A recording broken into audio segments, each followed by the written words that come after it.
The carriage smelled of damp wool and old lavender, and Verity Ashcombe kept her gloved hands very still on her lap, because she did not trust them yet to be steady.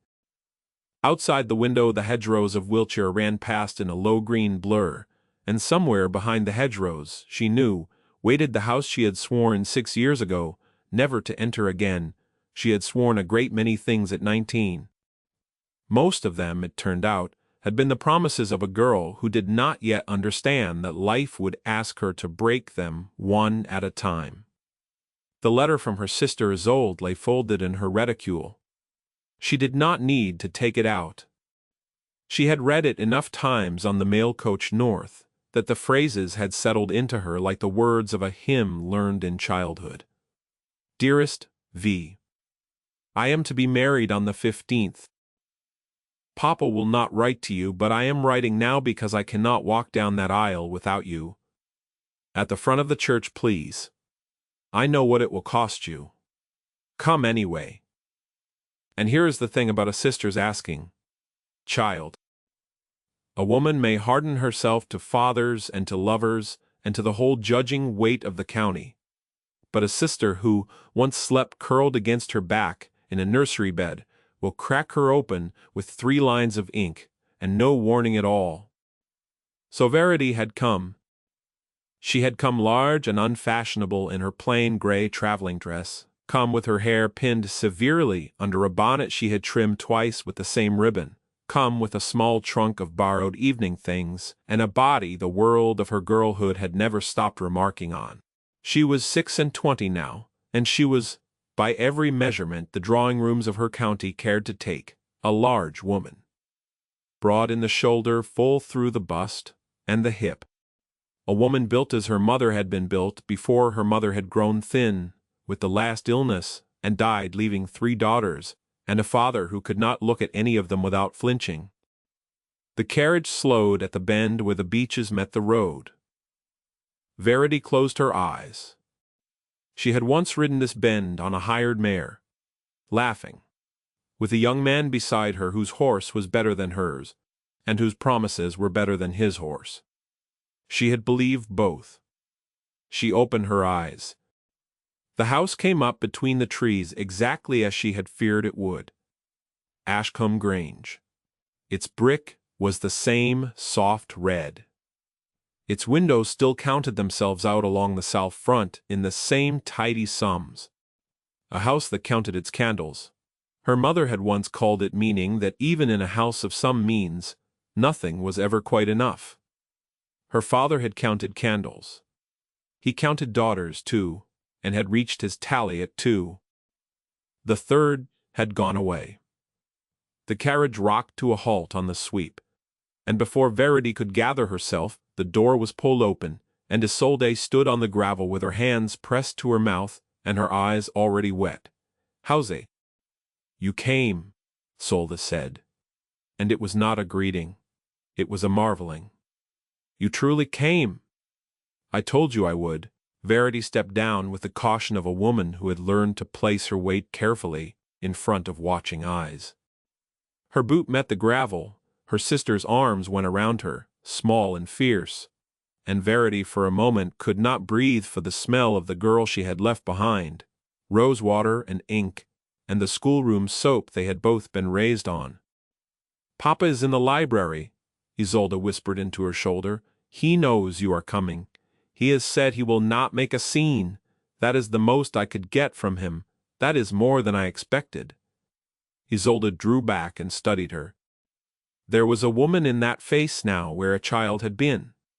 "You look well, V."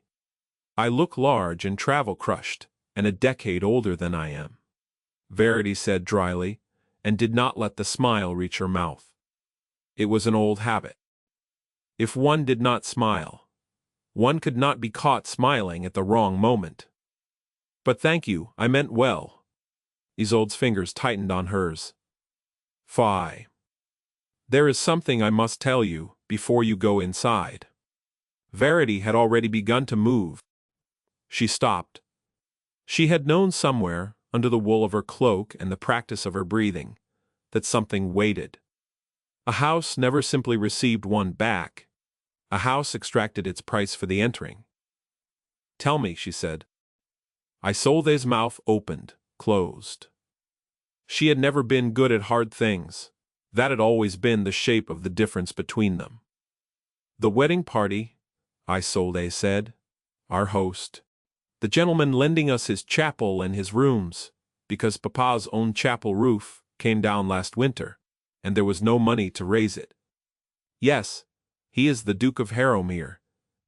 The gravel under Verity's boots did not move. The beaches beyond the drive did not move. Her own body, trained over 6 years to hold still under any word it might be asked to hold still under, did not move. Only somewhere behind her ribs, a small and stupid organ began to beat as though it had never been taught otherwise. "The Duke," she said. "Julian." Isolde's voice was very quiet. "He inherited 3 years ago. His uncle died without sons. He was only Mr. Ashford when you knew him. He is Julian, Duke of Harrowmere now. I did not know how to write it. I could not put it in a letter, I could not. Julian." The name sat in the air between them like a piece of glass. No one wished to be the first to pick up.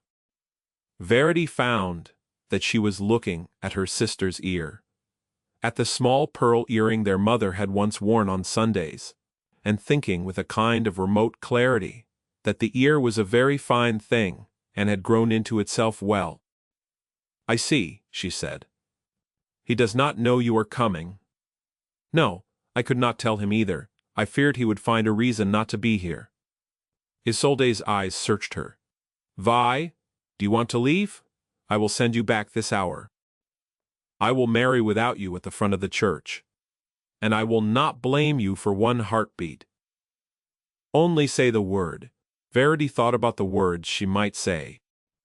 She thought about the girl she had been at 19, standing in a lane under a hedge full of dog roses, being told with great gentleness that a gentleman of expectation could not, in the end, marry a woman, built as she was built, when his family required something else of him. She thought about the 6 years since, spent teaching other people's children their sums and their maps in a school in York, and about the small, careful life she had built out of what remained.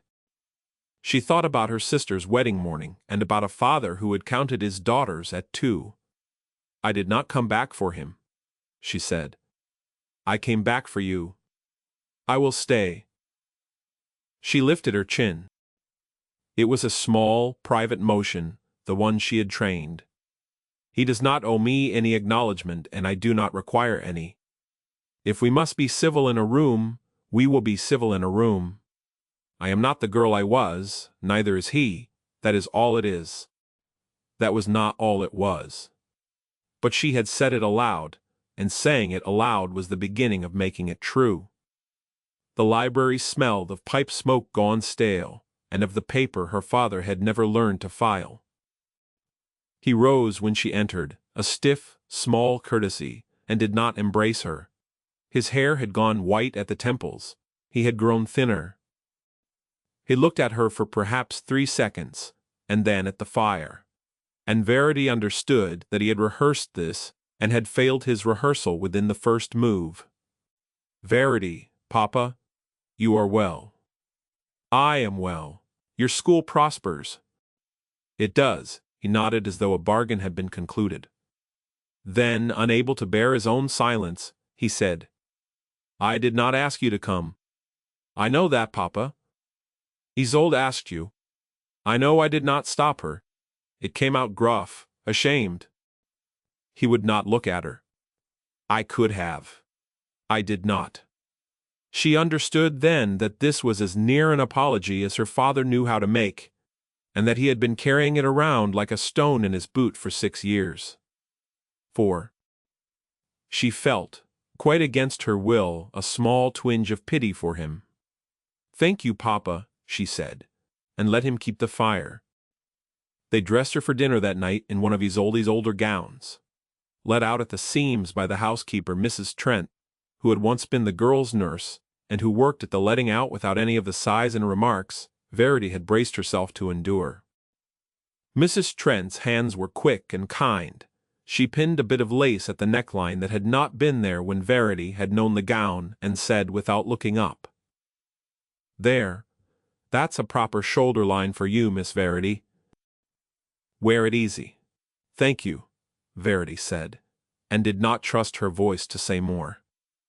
She looked at herself in the long glass, a large woman in dove-gray silk, with her mother's dark hair pinned back plainly. Not fashionable, not slender. But composed was the word she had made herself into.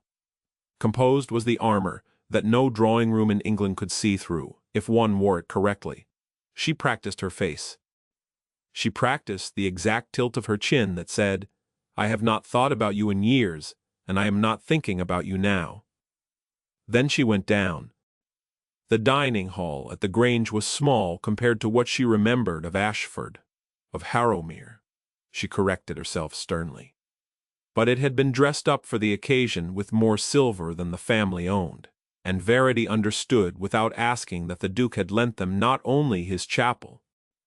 She walked in on Isolde's arm, and the room was already half full, and she saw him at once because she had known she would.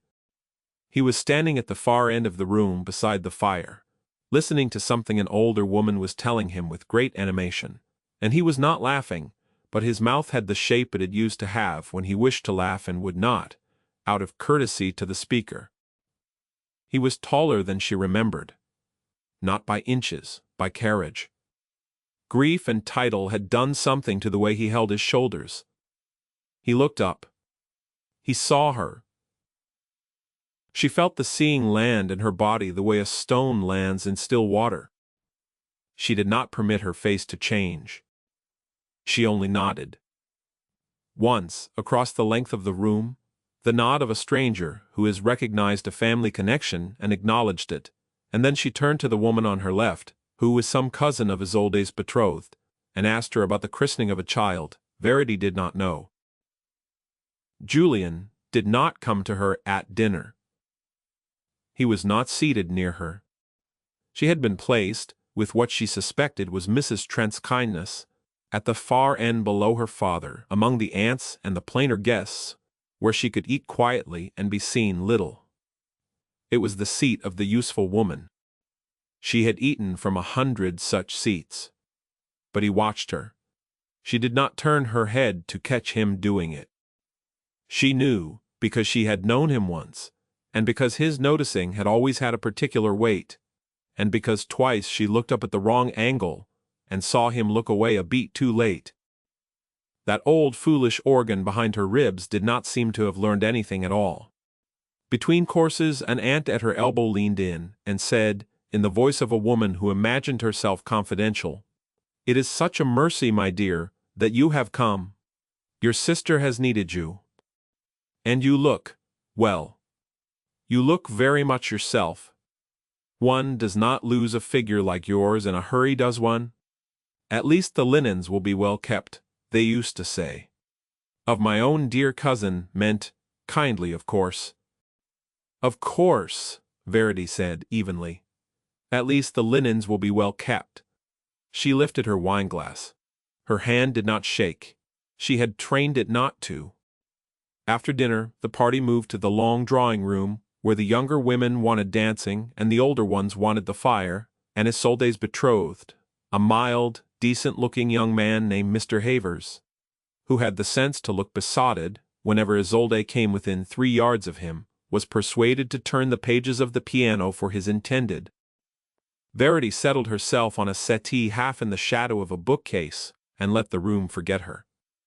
She was good at this. She had been letting rooms forget her for 6 years. The Duke did not let her be forgotten. He crossed the room without haste, greeted 3 people on the way, paused to speak to her father, and then, quite naturally, as though it had been the plan all along, sat down on the settee beside her. "Miss Ashcombe." She turned her head. His eyes were the same. That was almost the hardest thing. They were still that color that had no proper name, somewhere between gray and green, and they still, when they landed on a person, gave the person the queer impression of being read. Your Grace, you're well. I am well. Thank you. Your journey was tolerable? It was. There was a silence between them that no one else in the room noticed, because the piano was loud and the ants were louder. He looked into the fire. I did not know you were coming, he said low. I know you did not. If I had known, you would have stayed away, she said calmly. I am aware. Isolde was also aware. She chose not to tell either of us. Do not be cross with her. She is to be married in a week, and she has the right to arrange her own church. I was not going to be cross with her. Good. He was quiet. She did not fill the silence for him. Verity. Do not. I did not mean, Your Grace. Her voice was very low, very steady. You may call me Miss Ashcombe. You may ask after my journey and my school, and the weather in York. You may pay me every civility owed to a guest in your borrowed dining room. But you may not use my given name in the drawing room of my father's house, 6 years after you last used it in a lane under a hedge. That is not a courtesy you have kept. He looked at her then, fully, and she saw, with a small, clean surprise, that she had hurt him. She had not expected to be able to hurt him any more. It felt neither pleasant nor unpleasant. It felt like discovering that a scar one had thought numb had feeling in it after all. Miss Ashcombe, he said quietly. Your Grace, may I bring you a glass of ratafia? No, thank you. Then I shall not trouble you further this evening. He rose. He bowed. He walked away. She sat very still on the settee and looked into the fire, and thought, with the deadpan interior irony she had made her friend, that she had survived worse dinners than this. She had, for example, survived the dinner at which he had told her, 6 years ago, over a plate of trout, that his mother required him to marry Miss Cordelia Blackmore, and that the requiring had come with certain family reasons attached, which he could not, in honor, explain. He had not married Miss Blackmore in the end. Verity had heard of it later. Miss Blackmore had married someone else, and Julian Ashford had married no one, and had inherited a dukedom 3 years after that, and had apparently gone on living alone in his father's house, with only his dogs and his dead uncle's dust for company. Men are slow, child, dukes, slower still. And a young man made to break the wrong promise once will very often spend the rest of his life failing to make any other, out of a fear he cannot name. She sat by the fire and let this be true, and did not permit herself to care. She did not sleep well. She had not expected to. In the morning there was rain against the window, and the smell of coffee from below. And Isolde came in her wrapper, with 2 cups, and sat cross-legged at the foot of the bed as though they were girls again. Did he speak to you? He did. And I told him to call me Miss Ashcombe. Isolde winced. Vive, do not vie me. I did nothing cruel. I merely declined to be renamed. He looked wretched at breakfast. He may look wretched. That is his affair. Isolde was silent a moment. Then, carefully, V, there is another thing. Verity closed her eyes. Isolde, if you tell me there is a 3rd dead brother of his in the attic, I will get on the mail coach this hour. There is not. Isolde. Verity opened her eyes. His ward, his cousin's girl. His cousin died in childbirth, and the father drank himself into an early grave, and the child came to Julian 2 winters ago, and she is, Isolde struggled. She is. Her name is Alice. She does not speak. V. Does not, has not.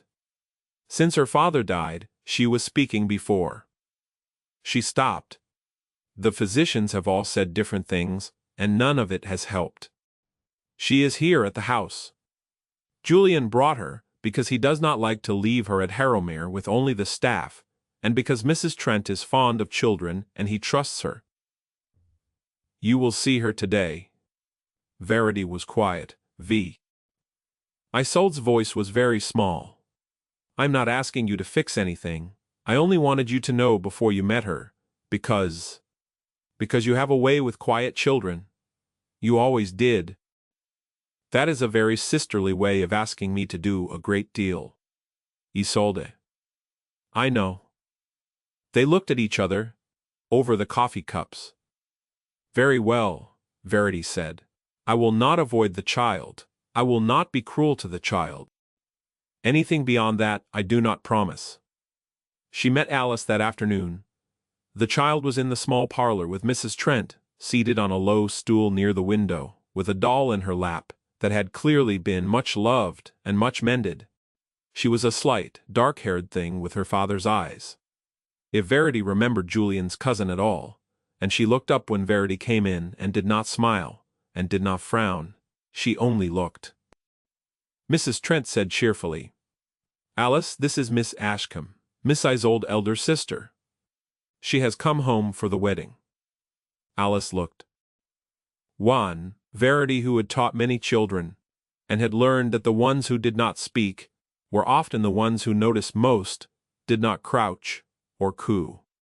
She sat down in the armchair opposite the stool, arranged her skirts as she would in any room, and said, in her ordinary voice, Good afternoon, Alice. I am very pleased to meet you. Your doll has a fine sort of nose. I approve of a doll with a strong nose. Alice's eyes went to the doll. Then, slowly, back to Verity. There was a very small movement at the corner of the child's mouth. It was not a smile, but it was not one, either. Verity settled back in her chair and did not press. She opened a book Mrs. Trent had left on the side table, an old volume of Cowper, and began, quite conversationally, to read a poem aloud, not to Alice, but into the room in the tone of someone thinking aloud. She did not look up when she finished. She turned the page and read another.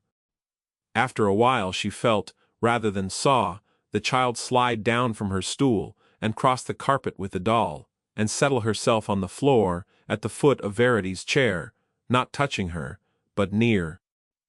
Mrs. Trent, at the sideboard, made a small sound that might have been a laugh, and might have been a sniff. Verity read another poem.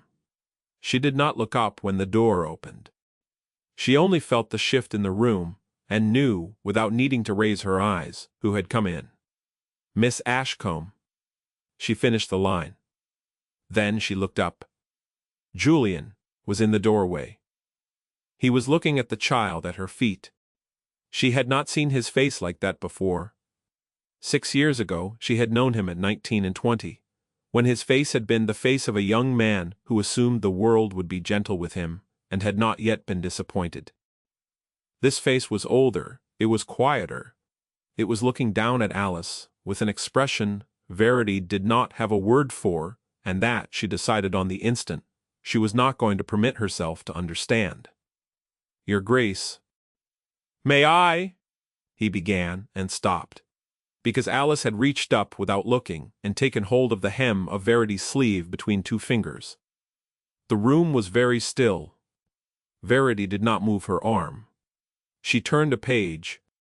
You may sit, Your Grace, if you wish, she said mildly. We are reading Cowper. He is not very cheerful, but he is very steady. Julian sat slowly in the chair by the fire. He did not speak. She read another poem. That is how it began. The way anything worth beginning begins in this genre. Not with a declaration, but with a hymn held between two small fingers, and a man in a chair by a fire who did not know he had come into the room to sit down. Over the days that followed, the household filled up with cousins and old friends and the various small crises of a country wedding. A ribbon dyed the wrong color. A cook in tears over a delivery of eels. A dowager great-aunt who had opinions on the seating, and no reticence about them. Verity moved through all of it in her plain gray dresses and did what she had always done in her father's house, made herself useful in the ways no one else remembered to do. She wrote the place cards over when the great-aunt disapproved of them. She calmed the cook. She mended a torn hem of Isolde's veil at 11 at night by candlelight when Isolde had gone finally to sleep. She noticed which of the maids was ill and gave her tea and a chair. She kept her chin up when her father's sister said at breakfast on the third day, "Well, Verity dear, at least you know your way about a linen cupboard. A woman of your size must have some compensations."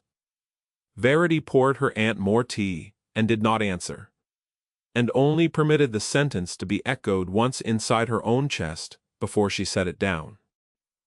A woman of your size must have some compensations. She set it down. She had set down heavier stones than that in her time. Julian was there always, at the edge of her days.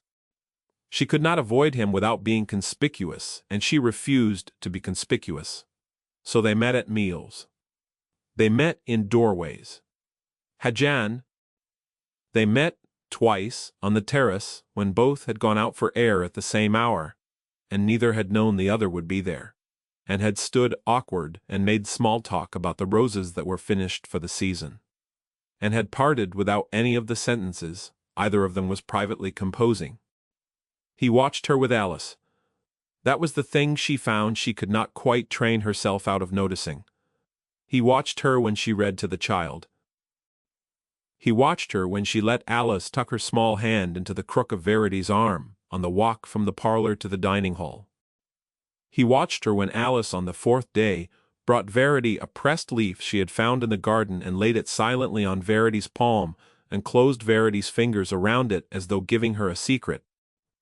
Verity thanked the child in the same voice she used for everything else and put the leaf into the small pocket sewn into the seam of her dress.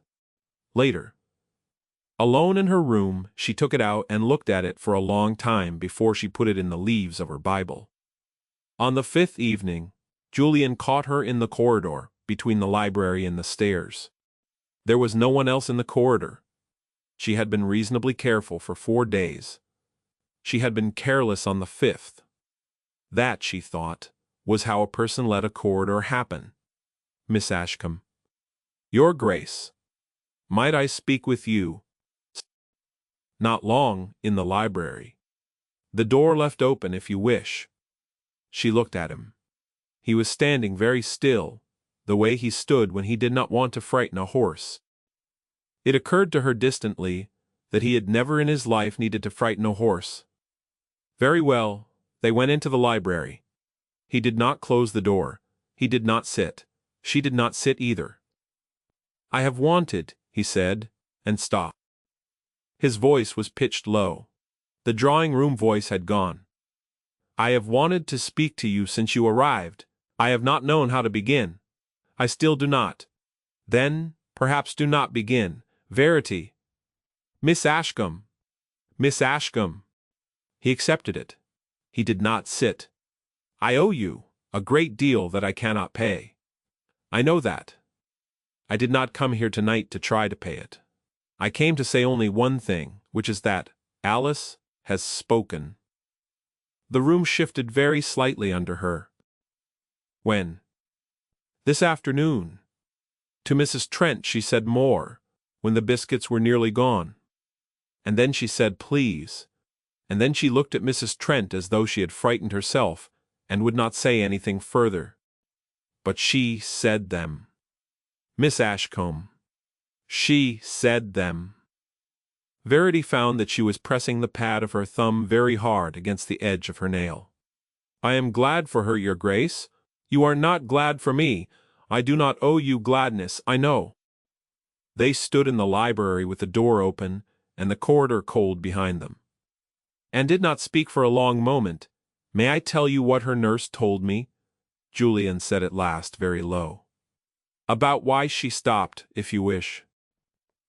When her father died, some cousin of the girl's mother's side, someone who ought to have been kinder, told Alice that her singing had wearied her mother the year she was ill, and that the wearying had made her mother sicker, and that if she had been a quieter child her mother might have lived. She was 4, She understood, or thought she understood, that her voice was a thing that killed. When her father then died as well, some months later, she stopped speaking altogether. She has not spoken in 2 years. She sings less than that. She has not sung in my house at all. Verity closed her eyes. She did not permit any noise to leave her. Julian was silent. He was giving her the silence to be in.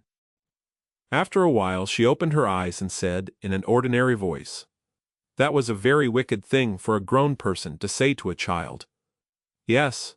I hope the cousin has since had reason to reflect." "The cousin is dead, not by my hand," I hastened to add, "by a fever.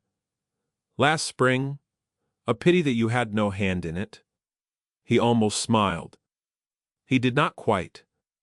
"Miss Ashcombe, your Grace, she has taken to you. I do not know why. I only ask if it is not too great a thing. That you not leave her without warning. She has had enough leaving." Verity looked at him for a long time. "I will not leave her without warning," she said. "That is all I will promise. I go back to York after the wedding." "That is understood. My school is my life. I have made it my life and I will not unmake it. But while I am here I will not vanish from her. I will make my leaving slow. Is that acceptable?" "That is more than I asked for. It is what I offer." He inclined his head. "Thank you, Your Grace." She hesitated. She had meant to leave the room on that. But she was tired, and it was late, and there was a thing in her that had been carried too long. "Julian." He looked up sharply at his name. "You told me once in a lane that a gentleman of expectation could not marry a woman of my build, and that your family required something else of you. You did not in the end marry that something else. I have wondered for 6 years whether the requiring was real, or whether the requiring was, quote, a courtesy on your part to a girl you had grown tired of. You do not owe me the answer. But I have wondered, and I will wonder less if you tell me." He looked stricken. "The requiring was real," he said. "It was a bargain arranged between my mother and Mrs. Blackmore when I was 15, and it was, I believed at the time, that it could not be undone. I was wrong. It could have been undone. It should have been undone 6 years earlier than it was. I was a coward, Miss Ashcombe. I was 19 and I was a coward, and I chose the easier grief for myself, which was the grief of not defying my mother, over the harder grief, which would have been the grief of defying her and keeping you. And 5, defying and keeping you. I have known it was the wrong choice every year since. I did not marry Miss Blackmore because I could not in the end do it. But by the time I could not do it, you had gone, and I did not follow because I had lost the right." She was very still. "You had lost the right," she repeated quietly. "Yes. That is a convenient thing for a man to decide on his own." "It is. Because it saves him the trouble of being refused." "Yes?" She looked at him. "Julian, yes?" "You are not tonight being a coward." "I am trying not to be." "Try harder tomorrow." Well. She left the library with her chin up and her hands steady, and she did not permit herself to cry until she had shut her bedroom door behind her. And even then she did it neatly, without any noise, into the pillow, because Mrs. Trent slept 2 doors down and Mrs. Trent had ears. The day before the wedding, the trouble came. Verity had known there would be trouble. There is always trouble the day before a wedding, in a house counting its candles. This trouble came in the shape of a gentleman named Mr. Crispin Vane, a distant cousin on Julian's side, who had been staying at the Grange for the week as one of the wedding party, and who had been, Verity now realized, watching her with an interest she had mistaken for indifference. He came into the parlor where she was reading to Alice. Mrs. Trent had stepped out to fetch tea. Alice was on the hearthrug with her doll. Mr. Vane leaned on the doorframe with the ease of a man who did not intend to leave soon. Miss Ashcombe. Mr. Vane. You are very good with the child. She is a good child. She is a rich child. Verity turned a page. I am reading, Mr. Vane. Of course. I only came to say I have been observing this week. I am an observer. It is my one talent. And I have observed, Miss Ashcombe, that our host has been particularly attentive to your comfort, and that the child has attached herself to you with, one might say, some fervor. I have observed also that our host was, some years ago, connected to your name, in a way that did not conclude honorably. Verity closed the book with one finger inside to keep her place. You have observed a great deal, Mr. Vane. I have. And I wonder, forgive me, whether our host is not preparing to make a very foolish decision on the eve of a family wedding in a house full of witnesses. I wonder whether he is not about to install a woman of no rank and no fortune, and, forgive me, no small stature, in the position of duchess and stepmother, and whether the trustees of Alice's estate might not have something to say about that. Alice, on the hearthrug, had gone very still. Verity said evenly, Mr. Vane, the child is in the room? Yes, she is. She is, in fact, my principal concern. As her nearest male relation on her mother's side, after his grace, I have, one might say, a certain standing. I have been in correspondence with the trustees. There is some feeling that the child's welfare requires an environment less irregular than the one His Grace appears to be about to arrange.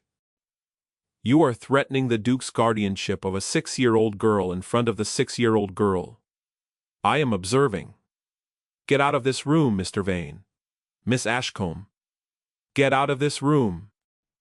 There was steel in her voice. She had not known she still owned. It was the voice she used at her school for boys twice the size of Mr. Vane. He blinked. He straightened. He inclined his head with a small, satisfied smile, as of a man who had learned exactly what he needed to learn, and he went out. Verity sat with her book closed in her lap, and her heart striking hard against her ribs. She looked at Alice. Alice was looking up at her with wide, frightened eyes. Verity slid off the chair onto the rug. She sat down beside the child. She did not touch her. Alice. Alice looked. That man is silly, Verity said quietly. He is a silly man who says silly things because he wants a thing he cannot have. I would like you not to worry about him. I would like you to know that no one is going to take you anywhere you do not wish to go. Do you understand me? Alice nodded. Once Verity did not speak for a moment. Then she said, very quietly, Alice, may I tell you a thing I know? The child nodded again. I know that you were told, when your mamma was ill, that your singing had made her tired. I know that you have carried that. I want to tell you that whoever said that to you was mistaken. Mammas do not become ill from being sung to. Mammas become ill because their bodies become ill. Your singing did not do it. Nothing you did it. I am a schoolmistress, Alice. I have taught many children, and I know a great deal about what makes bodies sick and what does not, and I promise you on my honor that a child's voice is not a poison. Do you understand me? Alice's eyes filled. She did not speak. But she opened her mouth and Verity heard, very small and rusted, the beginning of a sound. Mamma, Alice said. Mamma liked when I sang. I am sure she did. She said it was the best sound in the house. Then it was. Alice began to cry. She cried in the peculiar shaking way of a child who has not permitted herself to cry properly in years, and Verity, who had told herself she would not touch this child unbidden, opened her arms, and the child fell into them, and Verity gathered up all 6 years of her against her chest and did not say anything at all for a very long time. That was the moment Julian came in. She did not turn to look at him. She only felt him in the doorway, and after a moment felt him kneel down beside them on the rug, and felt his hand come to rest, very lightly, on Alice's small back, and stay there, and not move. He did not speak. The trouble came properly the next morning, on the wedding day itself, and it came exactly as Mr. Vane had promised it would. There was a letter from the trustees of Alice's estate, delivered by a rider from London, who had been paid to travel through the night, requiring His Grace of Harrowmere to appear in Chancery within the fortnight, to answer certain concerns raised by a Mr. Crispin Vane regarding the environment in which the ward Alice Ashford was being reared, with particular reference to a Miss Verity Ashcombe of York, described in the letter, in phrases that were not quite quotable, but were quite legible, as a person of irregular standing and unsuitable person. Julian read the letter, in the study. Verity stood on the other side of the desk. He had asked her to come in. He had not asked her to sit. She read it upside down over his shoulder. She had always been able to read upside down. It had been useful in her school. "I see," she said. "Miss Ashcombe, Your Grace. I am going to say a thing now, and I would like you to hear it as a plain statement of fact, and not as a proposal made in fear. Go on. If I marry you before the fortnight is out, Mr. Vane's petition falls. He has no standing against the Duchess. Alice cannot be moved from a household in which she has a lawful stepmother of rank." Verity did not move. Verses? "That is a very practical observation, Your Grace. It is. I make it because I have learned from you that plainness is a kindness. I do not make it because I do not wish also to say the other thing. I wish to say the other thing very much. But I am not going to say the other thing first, because I owe you the practical observation first, and I owe it to you cleanly, without dressing it in feeling. You are being asked whether you will bind yourself to me to protect a child from a scheming cousin. That is the practical question. Answer that question first. The other is separate." She looked at him. She looked at him for a long time. "Julian, yes. Before I answer the practical question, you will tell me the truth. All of it. I do not bargain with half a story. Ask.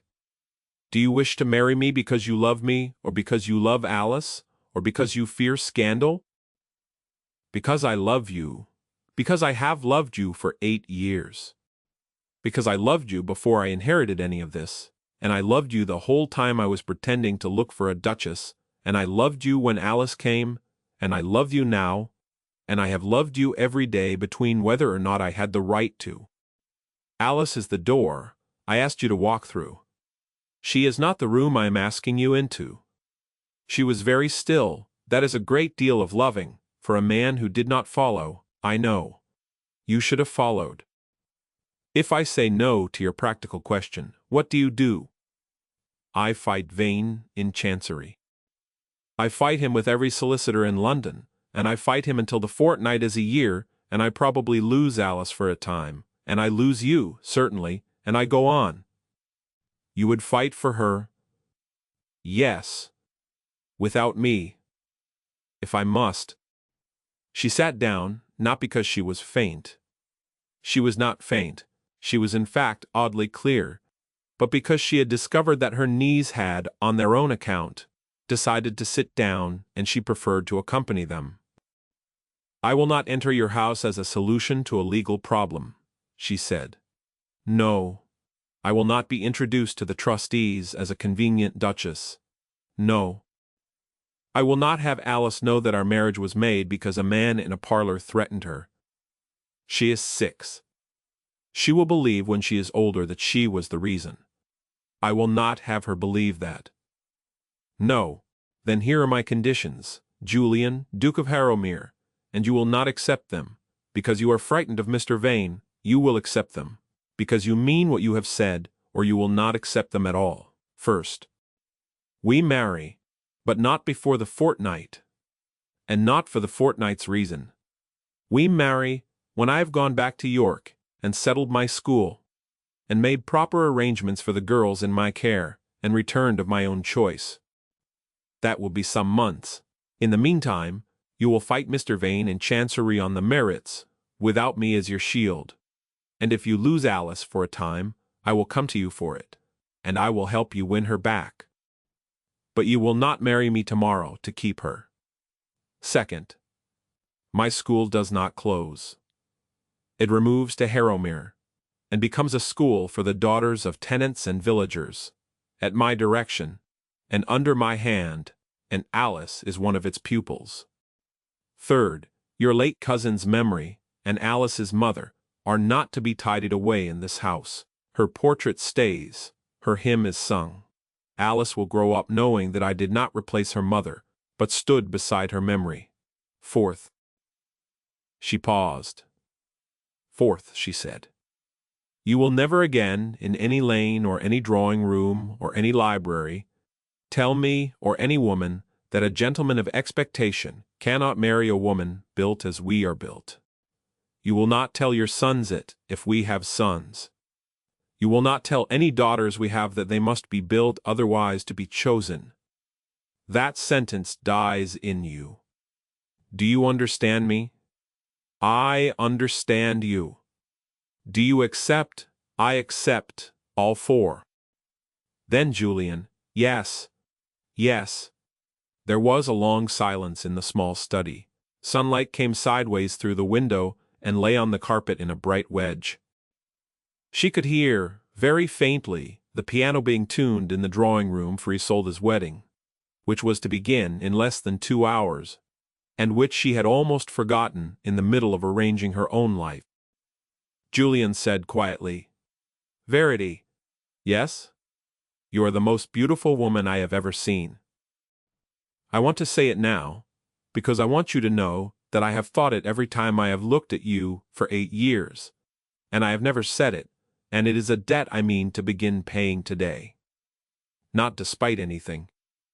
As a plain fact, you are the most beautiful woman I have ever seen. I do not know how you have moved through the world without hearing it. She looked at him. She did not say anything for a moment, because she did not, in fact, know what to say to that. She had been called useful, and she had been called steady, and she had been called, in the mouths of ants, a woman of her size. She had not been called beautiful, plainly, by a man who meant it as a statement of fact, in the whole of her life. I have moved through the world, she said, by not requiring it. I know, that does not mean I did not want it. They went to Isolde's wedding. They said nothing to anyone. They did not need to. Mrs. Trent, when Verity passed her in the corridor, took one look at Verity's face and burst into loud tears of a very cheerful kind, and had to be led away by the cook. Isolde, her veil at the top of the stairs, met Verity's eyes across the hall, and smiled the smile of a younger sister who had known before her elder had known. Their father, standing awkwardly at the drawing-room door with his gloves in his hand, looked at Verity for a long moment and said gruffly, Well, girl, which was as near to a blessing as he had given anyone in 6 years. The chapel of Harrowmere was small and old, and full of the smell of yew. Isolde walked down the aisle on their father's arm. Verity walked ahead of her, carrying the small bouquet, and behind Verity walked Alice, in a white dress and a wreath, carrying a smaller bouquet, and holding, with the small serious dignity of the newly speaking, the trailing end of Verity's sash, to be sure she did not lose her. Julian stood in the front pew, because he was the host. He watched Verity walk down the aisle.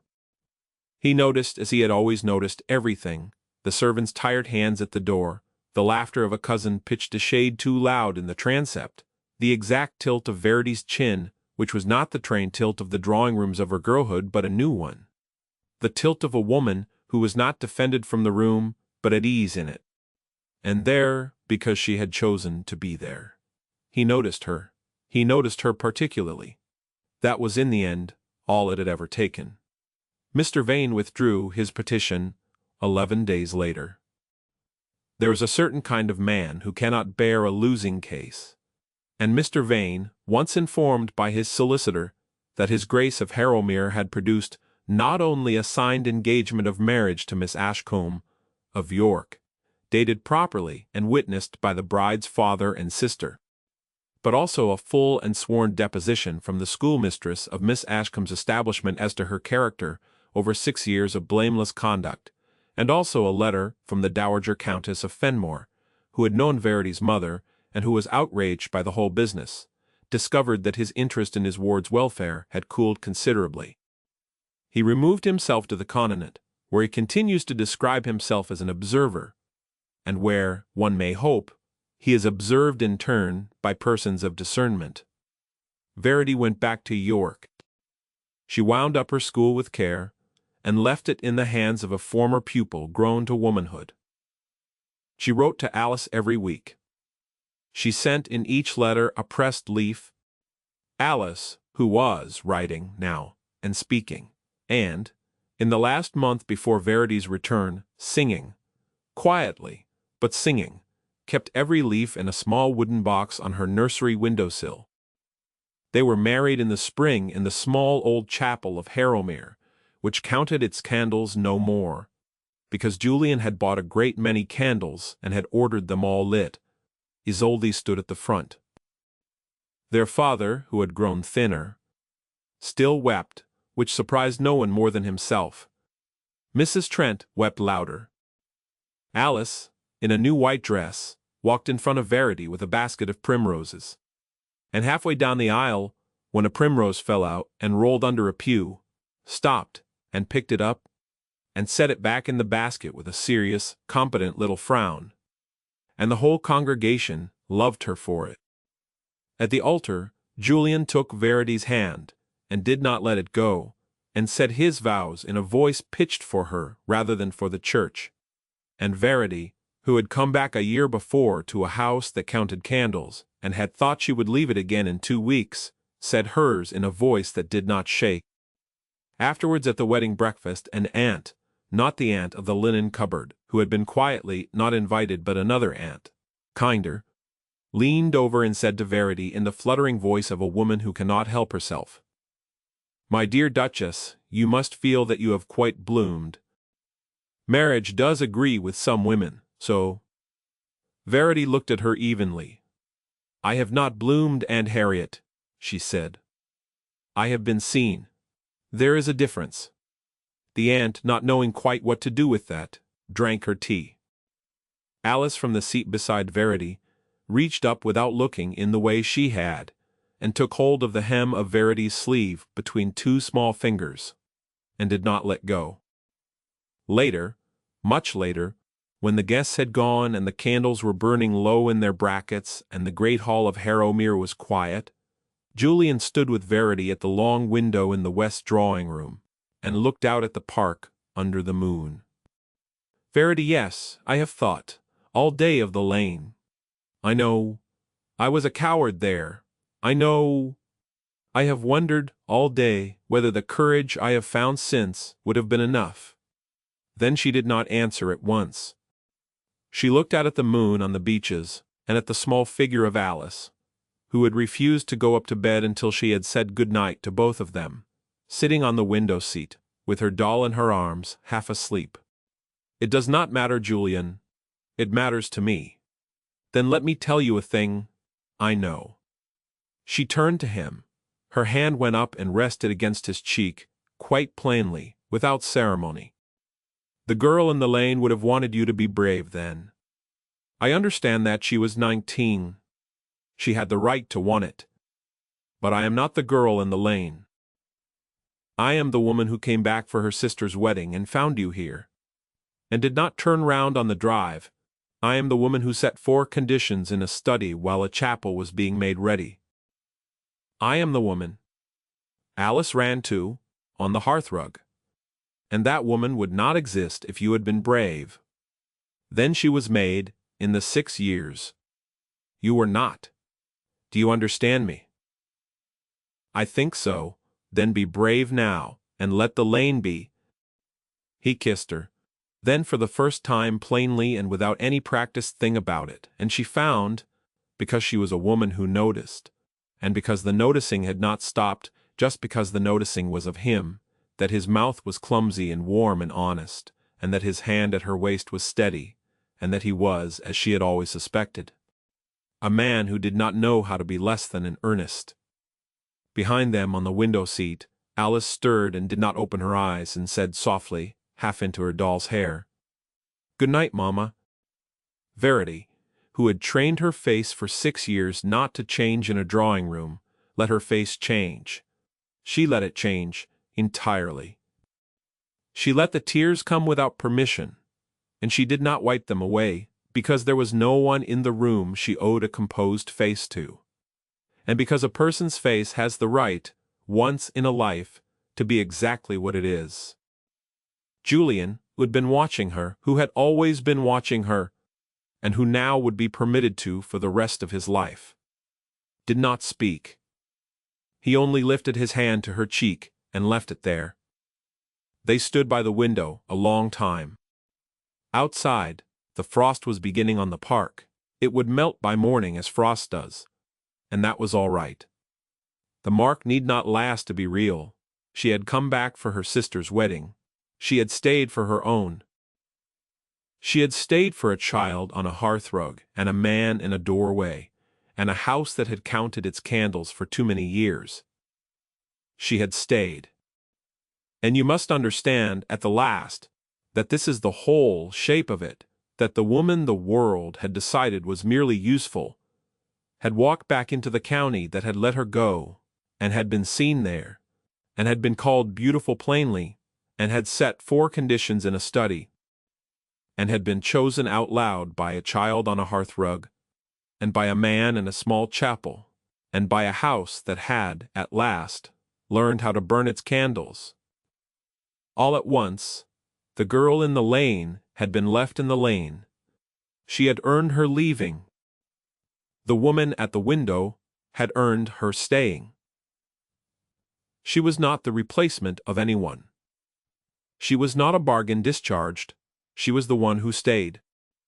And in a small wooden box on a nursery windowsill, all through that first winter of their marriage, a child kept the pressed leaves of a whole year's letters and never lost one, and sometimes, when she was practicing her singing, would open the box and turn them over in her small, serious hands, as though counting them, and would find that the tally, done like a certain house's tally of daughters, always came out right. Thank you for sitting with this story tonight. Hope you felt, as I did in the writing of it, that Verity's steadiness through those first hard days in her father's house was its own kind of quiet courage, and that Alice's small hand on her sleeve was worth every mile of the road back from York. Tell me, if you would, which moment stayed with you? Was it the 4 conditions in